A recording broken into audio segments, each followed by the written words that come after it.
Cowok mana yang nggak mau punya bahu yang lebar? Dan bahkan kalau kalian tanya ke cewek-cewek kalian, saya yakin mereka juga akan jawab yang sama. Orang yang lebar bahunya tuh lebih lebar dibanding pinggangnya itu pasti akan lebih atraktif. Jadi memang ini sudah dibuktikan oleh riset ya. Kalau misalnya attractiveness dari cowok itu, postur badannya, itu akan dinilai dari perbandingan antara shoulder atau lebar bahu dan juga lebar dari pinggang kalian. Jadi itu kenapa orang yang bahunya lebar dibanding pinggangnya yang kecil itu akan terlihat lebih atraktif somehow gitu ya. Kalau misalkan kita mau memaksimalkan attractiveness ini di laki-laki, kita bisa untuk gedein bahu kita dan kecilin pinggang kita. Dan di sini saya akan bahas terkait latihan untuk bahu. Tapi izinkan saya untuk memperkenalkan diri dulu ya. Saya Doni Sinjaya, perkenalkan. Saya adalah seorang professional fitness coach yang sudah membantu ratusan bahkan ribuan orang untuk mencapai tubuh dan performa impiannya. Jadi saya akan meluruskan beberapa hal dulu sebelum kita mulai ke latihan bahu itu sendiri. Karena ada beberapa miskonsepsi yang mungkin aja kalian masih punya. Yang pertama itu adalah semuanya soal frame. Ya, betul. Memang semuanya soal frame atau bawaan lahir kalian. Ada orang yang lahir dengan tulang klavikal yang lebih lebar, ada orang yang lahir dengan tulang klavikal lebih sempit. Ada orang yang lahir dengan hip yang lebih lebar, ada orang yang lahir dengan hip yang lebih sempit. Ini semua tentu akan berpengaruh terhadap penampilan kalian. Cuma bukan berarti kita nggak bisa ubah itu dan kita nggak bisa menginin ilusi dari besarnya otot. Tapi kalian harus sadar dulu bahwa orang yang punya klavikal yang lebar dibanding dengan hipnya yang kecil, itu pasti akan selalu superior jika kita lihat dari segi rasio antara bahu dan pinggangnya. Jadi kalau misalkan kalian udah tahu hal ini ya kan akan terima bahwa memang ada beberapa orang yang akan selalu terlihat lebih lebar dari kalian meskipun berat badannya lebih kecil. Jadi setelah kalian udah mengetahui bahwa frame itu juga berpengaruh ke bentuk badan kalian, sekarang gimana cara kita akalinnya? Kalau untuk bahu, untuk melebarkan bahu udah pasti kita harus latih bahunya, terutama bahu samping atau lateral head-nya. Nanti akan saya bahas di bagian anatomi dari bahu. Kalau kalian sudah melatih bahu kalian, khususnya bahu samping, waktunya nanti untuk mengecilkan pinggang kalian. Gimana caranya? Jawabannya adalah dengan diet down. Jadi diet down ini selain untuk mengecilkan pinggang, kita juga akan memberikan definisi terhadap otot yang sudah kita latih. Jadi kalau kalian memang ingin atraktif dan bukan cuma besar doang, maka kalian harus diet down. At least ke body fat sekitar 15% lah untuk laki-laki gitu ya. Dan untuk perempuan juga jangan salah. Bahu yang develop itu akan menambah efek hourglass kalian. Jadi menurut saya nggak ada salahnya untuk cowok dan cewek itu untuk melatih bahu atau shoulder kalian. Sekarang kita akan bahas anatomi dari bahu atau deltoids. Jadi biar simpel kita bagi deltoids jadi 3 karena sebenarnya ada banyak sekali ya bagiannya dan itu semuanya adalah gradien karena bentuknya itu cukup lebar. Kalau misalnya kita bagi 3 tuh biar simpel aja. Ada yang depan, ada yang samping, dan ada yang belakang. Meskipun sebenarnya antara bahu depan sama samping kan kita bisa bilang depan samping ya, ada juga di sini. Dan ada juga yang dari samping itu ke belakang, itu kita bilang samping belakang juga sebenarnya bisa aja. Tapi jadi biar lebih simpel, kita bagi jadi 3. Pertama, kita harus tahu dulu bahu depan. Bahu depan itu adalah bagian bahu yang paling depan. Dia tuh nempel dari tengah bagian tangan kalian sini, dan juga menempel pada bagian klavikal kalian ya, di depan sini ya. Jadi kira-kira bentuknya itu seperti ini.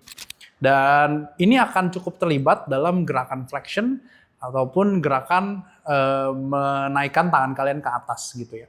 Nah sekarang itu adalah bahu yang samping. Bahu samping itu nempelnya sama dari yang tengah tangan kalian sini ke bagian acromion atau bagian tengah juga di antara clavicle kalian dan scapula kalian yang di sini di tengah ya, kira-kira di sini. Dan ini akan cukup aktif dalam gerakan meluruskan atau menaikkan tangan kalian ke samping atau abduction. Nah yang terakhir itu adalah posterior yang belakang. Kalau kalian pengen lihat yang belakang ini itu menempel dari tengah juga sampai ke bagian mungkin bisa dibilang base of the scapula ya, di atas sini ya. Jadi dia di belakang sini. Nah fungsinya adalah untuk mengextend atau membawa tangan kita ini atau humerus itu ke belakang. Jadi kalau kalian lihat bagian depan dan bagian belakang ini bisa dibilang antagonis ya. Jadi dia gerakannya beda gitu ya. Nah sebenarnya kita bisa untuk memilih nantinya gerakan mana untuk mentargetkan bagian mana yang lebih banyak. Meskipun pada akhirnya sekali lagi itu adalah gradien. Jadi kita mungkin aja bisa untuk nge-hit 1 atau bahkan 2 bagian bahu kalian secara bersamaan gitu. Dan kita nggak pernah tahu. Yang penting adalah kita menaikkan probabilitasnya aja dengan beberapa teknik. Dan sebenarnya bahu itu juga mempunyai peranan rotasi pada tangan kalian. Jadi kalau misalnya yang depan itu ya bisa lebih rotasi internal, yang belakang bisa rotasi eksternal. Tapi sekali lagi ini nggak usah kalian pikirin karena mungkin nanti pada latihannya gerakan rotasi ini nggak akan terlalu kita latih yang gimana-gimana ya. Karena mungkin untuk rotasi tangan itu ada peran dari otot lain juga yang mungkin aja terlibat lebih banyak ketimbang dari bahu kalian. Jadi yang perlu kalian ingat yang penting adalah kalau bahu depan itu kita naikin ke atas atau flexion. Kalau bahu samping itu kita jauhin ke samping atau abduction. Yang satu lagi kalau misalkan yang posterior itu kita jauhin ke belakang atau extension. Dan kita harus tahu bahwa posisi apapun itu tidak akan merubah keterlibatan dari otot bahu kalian. Kenapa? Karena dia itu nempelnya di bagian atas banget di tulang-tulang ini gitu ya. Dan ketika kita pindahin, misalkan kita raise-nya ke sini, kita raise-nya kemana gitu ya, otot bahu itu akan selalu ikut aktif. Itulah indahnya otot bahu, karena dia kan selalu terlibat. Jadi buat teman-teman, kita sering banget untuk dengar bahwa bahu depan ini akan terlibat dalam gerakan pressing. Kenapa ya? Karena mau gimana pun posisi tangannya, bahunya itu akan selalu segaris dengan gaya yang kita ciptakan gitu ya. Jadi dia akan terlibat lebih banyak dari posisi yang memang sudah kita create seperti itu. Sama seperti misalkan kita menarik, maka bagian posterior atau bagian belakang deltoids kita itu sebenarnya juga cukup aktif. Jadi narasi bahwa deltoids belakang itu tidak aktif ketika gerakan menarik gitu ya, atau kayak ukurannya lebih kecil daripada yang depan, itu sebenarnya misleading sedikit. Memang secara ukuran yang kita lihat rata-rata bagian belakang ini tuh nggak mempunyai mass yang begitu besar dibanding yang bagian depan gitu ya. Uniknya adalah bagian yang tidak tersentuh dalam gerakan-gerakan compound itu justru adalah bagian bahu yang samping. Nah, padahal bahu yang samping ini akan memberikan ilusi bahu yang lebih bulat. Meskipun kalau mau perfect bulat gitu ya, mungkin kita harus develop depan, samping, dan belakang secara bersamaan. Tapi dari sini kita bisa untuk nanti consideration untuk programming. Bagian mana yang harus kita kurangi, bagian mana yang harus kita tambah. Dan udah jelas yang kita harus tambah itu adalah bagian bahu yang lebih ke samping. Saya harap bagian anatomi kan sudah mulai paham. Nah, sekarang kita bisa mulai masuk ke contoh gerakannya. Pertama kita akan bahas prinsip untuk melatih bahu depan. Jadi sekali lagi, bahu depan itu aktif dalam gerakan flexion. Atau kita bisa bilang bahkan dia juga aktif dalam gerakan adduction atau mendekatkan tangan ke tengah juga secara nggak langsung. Tapi mostly dia akan lebih banyak untuk flexion gitu ya. Nah, ini mengapa bagian bahu itu aktif atau cukup terlibat jika kita menggerakkan bagian tangan kita dari luar ke dalam atau luar ke atas dalam gitu ya. Nah, jadi kalau misalkan kalian mau latihan bahu, prinsip paling utama adalah kita harus lihat bagian mana yang segaris dengan si gaya. Simpelnya, jika misalkan saya ngelakuin front raises seperti ini dengan bicepnya itu masuk ke dalam atau dengan biceps muter ke atas gitu ya atau lebih keluar, itu maka bahu depannya itu akan lebih aktif pada variasi yang seperti ini atau yang bicepnya itu ngadep ke atas. Kenapa? Karena simpel. Kalian bisa lihat bebannya itu kan narik tangan saya ke bawah. Harus ada yang ngebalance kan. Nah, maka ini adalah yang menghadap ke atasnya. Kita bisa lihat yang ngadep ke atasnya ini ya lebih ke bahu depan. Berbeda jika misalkan saya putar bicep saya ke samping, maka ini akan nge-shift sedikit ke bagian depan dan tengah gitu ya. Jadi depannya mungkin masih ada tapi tengahnya juga akan terlibat lebih banyak. Jadi kalian bisa perhatikan si bagian ininya nih, humerusnya atau bicepnya ini ngadep kemana. Selanjutnya, kalau misalkan kalian pengen latih sesimpel dengan kalian pakai dumbbell aja itu udah cukup. Kalian bisa untuk ngelakuin front raise untuk bahu depan dengan posisi bicepnya ini ngadep ke atas gitu ya. Ini udah berat dan kerasa banget. Kalau misalkan kalian mau juga kalian bisa untuk pakai cable. Sama prinsipnya kalian tinggal ngelakuin gerakan flexion atau membawa tangan kalian nge-swing ke atas seperti ini. Arahnya mungkin bisa sedikit ke dalam dikit ya, biar lebih searah dengan si otot bahu depannya. Nah, kalau misalkan kalian udah ngelakuin itu, pasti kalian ngerasain otot depan bahu kalian sini, itu pasti akan sangat kerasa. Untuk yang cable, kalian bisa setting ketinggiannya mungkin agak sedikit naik. Saya nggak suka yang terlalu bawah ya, karena nanti ambilnya capek gitu ya. Kalian bisa setting mungkin di dekat hip, lebih bawah dikit, atau sehip, itu juga oke. Saya sukanya sekitar segini. Kalau kalian bisa untuk pegang di bagian handle-nya, kan bisa pegang langsung di bolanya atau kan bisa pegang pakai di handle ya, it's okay sama aja. Nanti kalian tinggal lakuin raise dengan posisi tangan yang lurus aja. Nekuk boleh nggak? Boleh aja sih. Cuma saya lebih suka untuk lurus biar lebih nge-challenge si bagian bahu depannya. Karena ini makin panjang makin susah gitu ya. Kalian tinggal ngelakuin raise ke bagian depan dan tengah sedikit. Gerakan lainnya yang kalian biasa pakai kalau misalkan kalian memang ingin membesarkan otot bahu depan, itu adalah gerakan shoulder press. Ini gerakan yang sangat-sangat excellent karena ini bisa kita overload atau kita bisa pakai beban yang cukup berat ya. Sekali lagi tapi jangan terlalu berat, tetap pakai penalaran kalian gitu ya. Nah, kenapa gerakan ini sangat efektif? Karena gini, ketika kita ngelakuin shoulder press, maka si bahu depannya ini akan selalu segaris. Mau kita masukin atau mau kita keluarin, ini akan selalu segaris dengan gerakannya. Jadi kalau kalian lihat, misalkan saya shoulder press di sini, maka kalian bisa lihat bahunya ini itu akan memendek ya, bahu depannya, bagian depan sini. Oke, kalian bisa lihat di sini juga sama. Misalkan saya lakuin gini, ini juga akan kena juga gitu. Jadi nggak terlalu ngaruh ya untuk buka dan tutupnya. Ngaruhnya kemana? Ngaruhnya ke kenyamanan kalian. Ada orang yang mempunyai space yang lebih bagus di bagian dalam, ada orang yang punya space yang lebih bagus di bagian luar. Make sure aja kalian coba iterasiin yang mana yang lebih nyaman. Kalau kebetulan untuk saya adalah yang keluar seperti ini. Lalu kita tinggal press saja. Nah, sedikit detail untuk shoulder press itu adalah kalian harus belajar untuk menekan dari siku dan bukan dari tangan. Gini, kalau misalkan kalian lihat tangan saya itu selalu lurus ngadep ke bawah. Jadi nggak seperti ini, nggak masuk, nggak terlalu keluar. Nah, ini kesalahan pemula. Biasanya tangan mereka ini goyang-goyang. Karena mereka berusaha untuk naik turunin pakai tangan. Simpelnya ketika turun ke bawah, biasanya kalau orangnya maunya pakai tangan, lihat, ininya pasti sikunya akan masuk. Dan dia nggak akan segaris, dia akan melenceng. Sama juga untuk bench press dan press lainnya, kan harus belajar untuk tekan pakai siku. Jadi ininya sebisa mungkin lurus gitu ya. Jadi kalian bisa tekan ke atas, pakai siku, kalian lihat turunnya. Nah, ini juga tetap lurus. Mau di dalam, mau di luar, tekniknya sama. Sekarang, kalau kalian udah belajar seperti ini, belajar untuk turuninnya. Kalau misalkan memang kalian udah coba turunin pakai siku tapi masih nekuk, kalian bisa untuk keluarin dulu sedikit baru turun. Jadi kayak ada lengkungannya. Jadi kalian bisa lihat ya, ngelengkung sedikit ke samping baru turun. Buang, ngelengkung sedikit ke samping baru turun. Buang. Nah, ada versi yang pakai bench. Saya akan kasih tips sedikit untuk shoulder press biar bahu kalian tuh gak gampang sakit. Pertama kita harus tahu dulu bahwa nggak semua orang bisa pressnya itu tegak seperti ini. Karena even saya aja press tegak seperti ini ke atas, udah pasti akan ada kompensasi kemana-mana. Jadi gerakan shoulder press itu yang berdiri, itu mungkin aja akan menciptakan kompensasi jika dilakukan terlalu berlebihan dan bebannya terlalu berat. Nah, biasanya saya akan ngetes dulu nih, kalau untuk klien saya, dia punya nggak shoulder flexion yang bagus tanpa kompensasi. Nah, nanti caranya gimana, mungkin saya akan bikin di video lain ya, tapi nggak sekarang. Jadi intinya, untuk orang-orang yang terbatas dan dia sebenarnya cuma bisa segini, mereka itu akan mengkompensasi dengan menggunakan strategi-strategi aneh. Gitu. Contohnya misalkan, yang paling sering itu adalah strategi di bagian pinggang. Kita akan seperti ini. Ya. Nah, kalau misalnya kita seperti ini, kita bisa press sampai atas memang.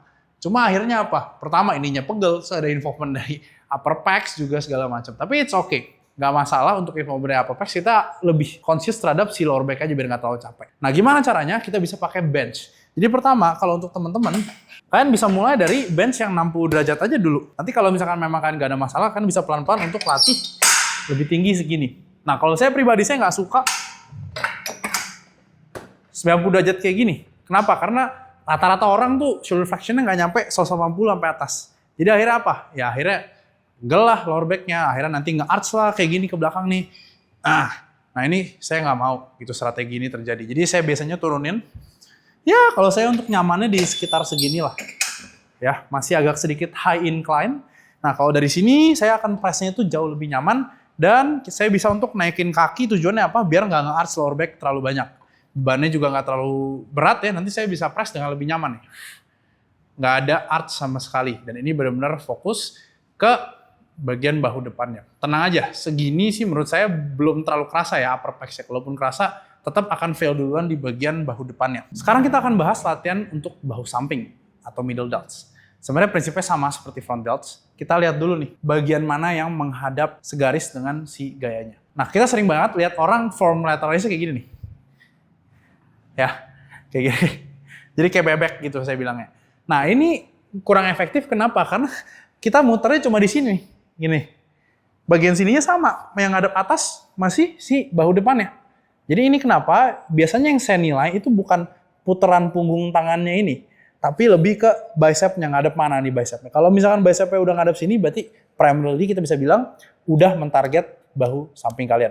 Jadi misalkan kalian pakai dumbbell atau kalian pakai cable, sebisa mungkin kalian itu hadepin si bicepnya ini ke depan, ya. Ya. Jadi kalian bisa lihat di sini bahu sampingnya itu yang benar bertanggung jawab dan dia juga yang menghadap ke atas gitu pada gerakannya. Kebanyakan orang itu juga merasakan pundak mereka atau trapezius mereka ketika ngelakuin lateral raise ya, atau kita bisa bilang kayak overactive traps yang orang-orang bilang. Kalau menurut saya, traps itu nggak bisa dihilangkan 100% dari gerakan lateral raise. Kenapa? Simple teman-teman. Karena fungsi dari si traps ini, atau dia itu terlibat pada gerakan yang mengharuskan adanya elevasi ke atas kan. Nah salah satunya, si bagian lateral raise ini ketika di posisi yang pemanjang, yang paling beratnya di sini, itu pasti akan ngedrag si bagian ini, atau bagian bahu kita tuh ke bawah. Nah fungsi dari otot trapesius atau keterlibatan di otot trapesius ini ya dia harus naikin ke atas gitu. Karena tubuh kita itu pinter ya, dan kita itu akan mengorganisir sebuah gerakan biar lebih stabil. Nah ya ini kenapa trapesiusnya jadi nyala gitu ya. Apalagi kalau kita udah initiate dengan seperti ini baru kayak gini, itu lebih nyala lagi.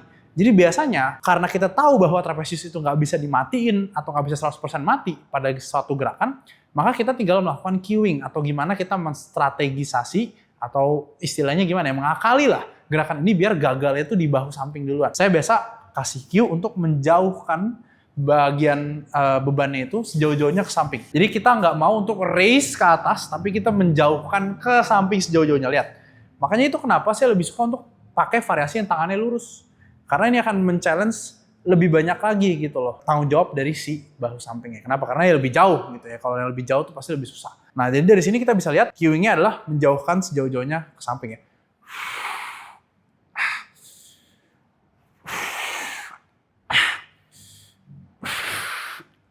Nah, itu akan kerasa banget di bagian bahu sampingnya. Jangan kalian berpikir dengan kalian shoulder back and down, terus kalian lateralis seperti ini, itu semua akan selesai. Nggak, memang mungkin sensasi di pundak kalian akan berkurang. Tapi mobilitas kalian juga akan berkurang. Kenapa? Kalian udah kebiasaan untuk jepit back kalian. Akhirnya apa? Bayangin kalau kalian jepit back kalian terus, kalian udah kebiasaan bagian sininya kompres gitu ya, kalian nggak akan punya ruang gerak yang banyak ya. Jadi akhirnya malah jadi kurang bagus atau counterintuitif untuk tubuh kalian. Gerakan variasi selain dari dumbbell untuk melatih bahu samping kalian selain pakai dumbbell. Karena dumbbell itu udah terlalu bosan. Kalau saya saranin untuk membeli cuff. Ya, jadi kalian bisa beli cuff seperti ini. Tujuannya apa? Biar nggak nge-grip. Berapa banyak dari kalian yang pakai handle biasa, kalian harus pegang kayak lateralis, akhirnya pegelnya di jari kalian ataupun di forearm kalian duluan. Ya, itu wajar, karena itu adalah fisika ya. Dia ngelewatin sendi, ya pasti ada aksi yang akan harus diorganisir oleh otot kalian dan juga saraf kalian. Yang mau nggak mau ya, akhirnya kenceng lah di bagian forearm ini. Jadi dengan kita pakai cuff, kita bisa untuk nge-bypass si bagian tangan, biar langsung nempel ke bagian forearm kalian. Jadi di sini untuk gerakan bahu sampingnya, kalian bisa ngelakuin raise dengan berbagai macam angle. Angle yang pertama itu dari samping seperti ini. Jadi kabelnya di bawah ya, ini lengthen, jadi ini beratnya di sini. Lalu kalian raise sedikit keluar. Tetap akan bahu samping, tapi mungkin sedikit juga akan melibatkan bahu belakang. Jadi arahnya ke sini.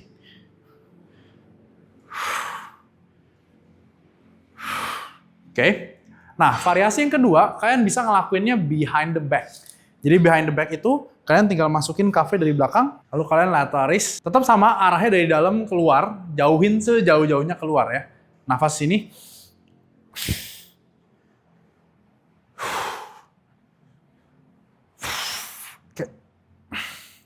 Nah, itu adalah variasinya.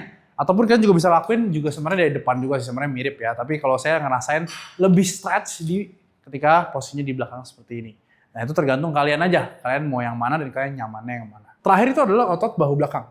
Jadi posterior deltoids ini sekali lagi bekerja untuk mengextend arm kalian. Jadi gerakan-gerakan rowing ya yang menarik itu sebenarnya juga udah mengaktifkan si bagian rear delts. Kita bisa bikin rowing itu lebih rear delts dengan caranya apa? Ya kita nggak usah sampai jepit scapula kalian. Jadi kita bisa untuk lebih stop lebih awal. Jadi di sini kita stop gitu misalkan rowing ya. Itu udah cukup melatih bahu belakang kalian. Nah, cuma saya akan kasih variasi reverse fly untuk bahu belakang secara spesifik. Jika sekali lagi kita bisa pakai cuff atau bisa pakai di handle, apapun itu yang kalian suka. Kalau saya lebih suka cuff ya, gitu ya. Kalian bisa turunin sedikit, kalau misalnya nggak bisa diturunin dari atas juga nggak apa-apa. Kita tinggal masukin. Nah, kita harus lihat nih sekali lagi. Kabelnya itu ke arah sana. Maka gimana caranya kita bisa posisin bahu belakang kita itu segaris dengan kabelnya. Berarti simple, kalian tinggal bikin bicep kalian itu ngadep ke si kabel. Karena kalau misalnya kita mau segarisin posterior deltoids ini kan berlawanan dengan si kabel ya. Berarti bicepnya ngadep ke si kabel ya. Udah, kalian tinggal ngelakuin extension ya. Kalian tetap jauhin sejauh-jauhnya ke belakang ya.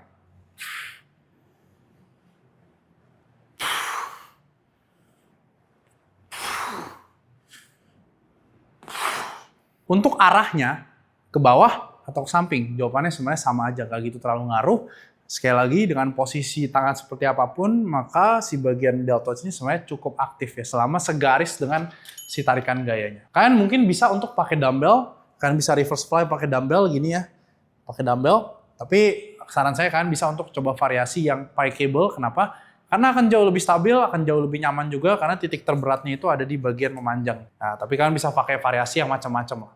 Nah, mungkin saya akan contohin ya, rowing yang lebih membias atau lebih melatih posterior deltoids kayak gimana sih? Nah, kira-kira kayak gini. Jadi misalkan kita anggap kalian rowing bisa 2 tangan, bisa 1 tangan ya. Saya kasih 1 tangan biar lebih simpel. Kalian bisa untuk ngelakuin rowingnya tanpa menjepit skapula terlalu banyak, yang pertama. Dan yang kedua adalah dengan cara menjauhkan siku ini sejauh-jauhnya ke belakang. Itu aja sih sebenarnya. Kalian bakal ngerasain kok bagian posterior deltoids kalian tuh kerja banget. Jadi kalian bisa untuk, nah sampai sini cukup.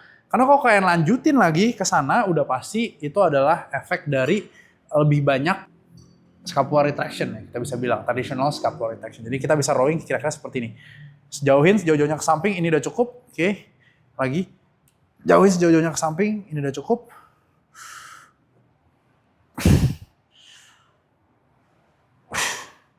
Nah, kira-kira seperti itu untuk rowing khusus untuk membias si bagian deltoids atau bahu bagian belakang kalian.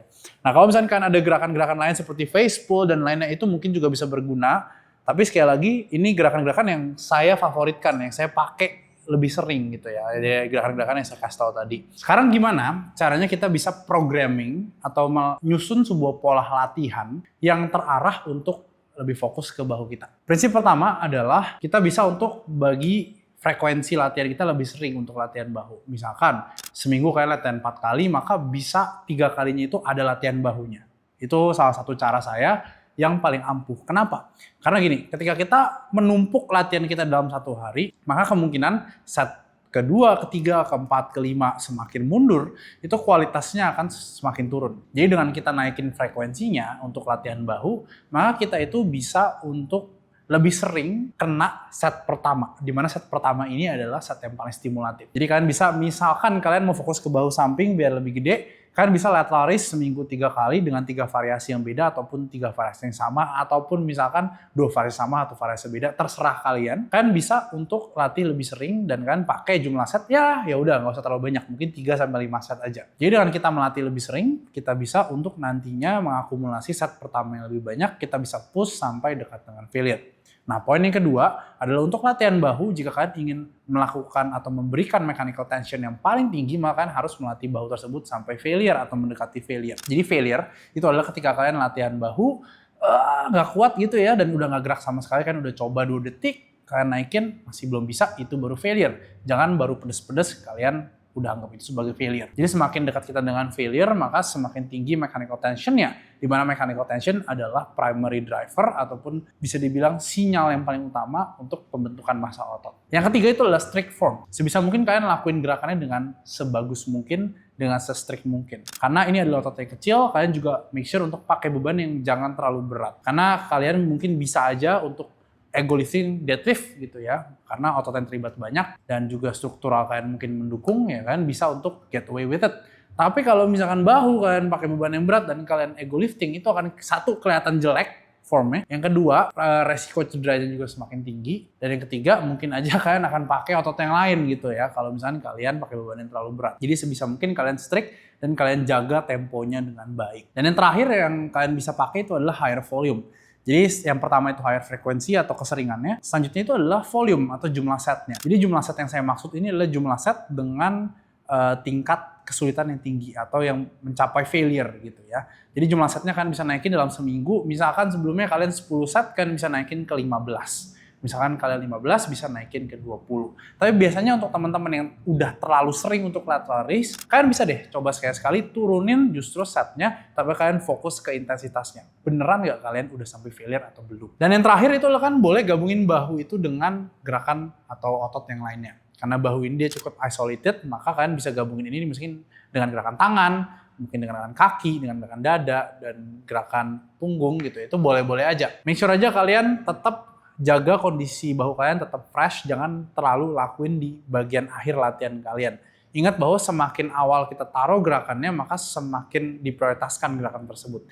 Jadi misalkan kalian memang ingin gedein bahu, maka kalian bisa untuk lakuin lateral raise di gerakan pertama gitu ya, sebelum kalian misalkan latihan kaki, di mana kalian itu masih fresh gitu ya. Itu boleh-boleh aja. Dan strategi ini udah saya pakai di klien saya dan di diri saya sendiri, dan hasilnya cukup bagus gitu ya. Jadi kalian bisa eksperimen dengan apa yang udah saya kasih.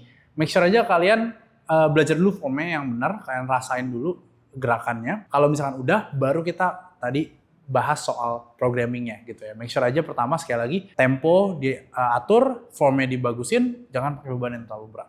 Nah, saya harap video singkat ini bisa berguna untuk kalian. Jangan lupa share ke teman kalian yang memang membutuhkan, dan komen di bawah buat teman-teman, berhasil nggak kalian untuk gedein bahu kalian. Akhir kata, saya Doni Sinjaya. Sampai jumpa di video yang selanjutnya.